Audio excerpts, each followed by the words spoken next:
अखिल भारतीय यादव महासभाना उपक्रमे आहिर समाज द्वारा रिजांगला माटी कळश यात्राનું આયોજન કરવામાં આવ્યું છે। જામનગર ખાતે આ કળશ યાત્રાના સંયોજક તરીકે લીરીબેન માડમ નેતૃત્વ કરી રહ્યા છે। આ કળશ યાત્રા જામનગરમાં સોહમનગર આહિર સમાજ ખાતે પહોંચી ત્યારે યાત્રાનું સ્વાગત કરવામાં આવ્યું હતું। આ પ્રસંગે પૂર્વ સાંસદ વિક્રમભાઈ માડમ, પૂર્વ ડેપ્યુટી મેયર પ્રવીણભાઈ માડમ, पूर्व डेप्यूटी मेयर करशनभाई करमूर और कॉर्पोरेटर मेरामणभाई भाटू सहितना स्थानिक आहिर अग्रणीओ उपस्थित रह्या हता अने आ कळश यात्रानुं वाजते गाजते स्वागत करवामां आव्युं हतुं। अत्रे उल्लेखनीय है कि आहिर समाजना 114 जवानोए चाइनीज सैनिको सामेनी लड़ाईमां यशगाथा कायम करी छे। आ यशगाथाने लोको सुधी पहोंचाडवा माटेना प्रयासना भागरूपे तथा भारतीय सैन्यमां आहिर रेजिमेंटनी मांगणी साथे आ कळश यात्रा योजवामां आवी छे। आ समग्र उत्सव अंगे લીરીબેન માડમે આપેલી વિગતો પ્રસ્તુત છે। દુખાવાથી પીડાતા દર્દીઓ માટે જામનગરમાં ફ્રી ડેમો। નમ્રતા વેલનેસ સેન્ટર।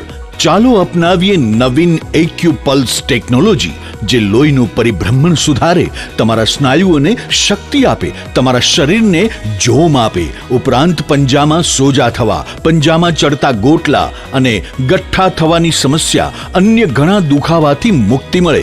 લોહી પરિભ્રમણથી થતા આ રહ્યા સુધારા અને ફાયદાઓ।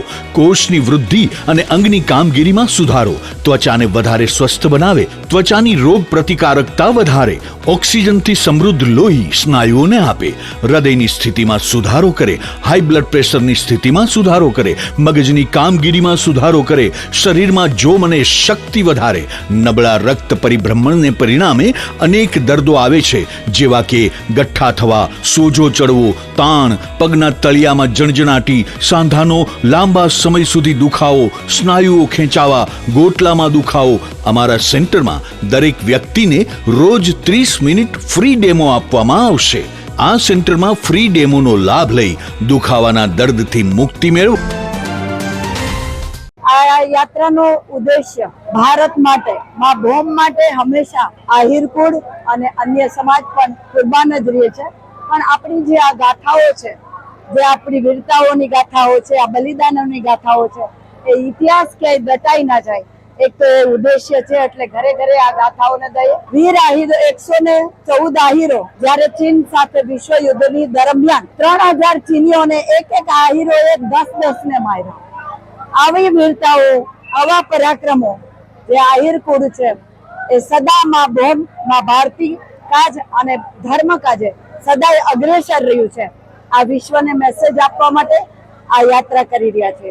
આ યાત્રાની સાથે સાથે ગીતાજીના શ્લોકો અને વૃક્ષારોપણના કાર્યક્રમ થઈ રહ્યા છે। આહિર સમાજ હંમેશા 4 કાર્યની અંદર અગ્રેસર રહે છે। એક તો માં ભારતની સંસ્કૃતિને ઉજાગર કરવાનું, બીજું કાર્ય હોય તો ગીતાજી, ઘરે ઘરે ગીતાજીના જ્ઞાનનો પ્રચાર કરીને આત્મબળ વધારવાનું, ત્રીજું કાર્ય હોય તો માં ભારતીની સેવા કરવાનું અને ચોથું કાર્ય હોય તો પ્રકૃતિ।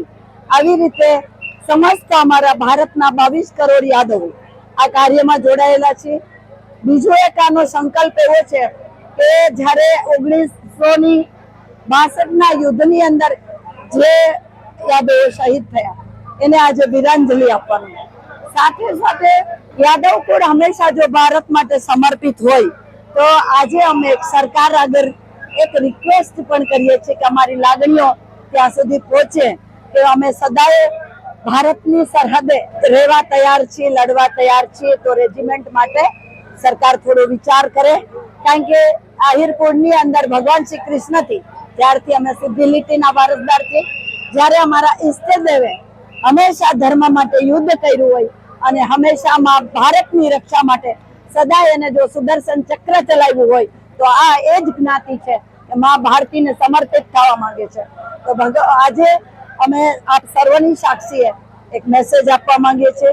સરકારને પણ વિનંતી કરવા માંગીએ છીએ, ગવર્મેન્ટને પણ, કે રેजिमेंट માટે થોડો વિચાર કરે। સદાય અમે આ સેવાની અંદર તત્પર છીએ। આ બાબતનો એક મુખ્ય અમારો અહેમ છે કે રેजिमेंट માટે સરકાર શ્રી વિચાર કરે।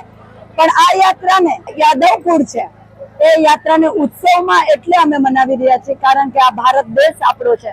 રેલીઓ કે આંદોલન કરી અને દેશની પ્રોપર્ટીને નુકસાન ન કરાય, પણ આપણે માટે દેશને સપોર્ટ કરવો જોઈએ। એવા અમે આ યોદ્ધાઓ છે, વીર યોદ્ધાઓ છે, સતત માં ભારતી માટે લડે છે। તો એના માટે પણ સરકારશ્રી થોડો વિચાર કરે એવી અમારી રિક્વેસ્ટ છે.